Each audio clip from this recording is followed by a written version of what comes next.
Sir यही सवाल मेरे बोर्ड के पेपर में आया था, तो अब यही सवाल आपको यहाँ पर भी मिलेगा जब आप बोर्ड का पेपर देने जाओगे। अब हमसे ये बोला जा रहा है कि भैया इसकी फोकस दूरी में परिवर्तन करना है। कैसे? इसकी फोकस दूरी में। तो फोकस दूरी में परिवर्तन करने के लिए इस आंख की लेंस में कुछ मांसपेशियां, कुछ पेशियां लगी होती हैं। उन पेशियों को कहा जाता है पछमाभी पेशियां। सुनते रहिएगा। पछमाभी पेशियों का दूसरा नाम होता है अंग्रेजी भाषा में, जिसको मेरे बच्चों हम लोग क्या बोलते हैं? सिलियरी पेशी। यही क्या करती हैं? इस आंख की जो आंख में लेंस होता है उसकी फोकस दूरी में परिवर्तन। यहाँ तक सारे बच्चों को समझ में आ गया?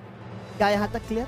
तो उसके फोकस दूरी में जैसे ही परिवर्तन होता है, तुरंत हमें बड़ी दूर में रखी हुई वस्तु ऐसा लगता है बहुत पास में है, या हम स्पष्ट देख पाते हैं, या आप ऐसे समझो कि हम एक वस्तु देख रहे होते हैं, फिर हमारी दूसरी पे नजर जाती है तो हम दूसरे को भी देख लेते हैं।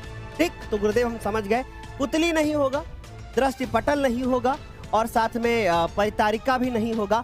करेक्ट आंसर होगा पछमाभी मांसपेशियां। अब मैं आपको बताना चाहता हूं कि जो परितारिका लिखा हुआ है इसे हम लोग आइरिस के नाम से जानते हैं, तो आप कंफ्यूज मत होइएगा कहीं आइरिस लिखा हुआ दिख जाए तो।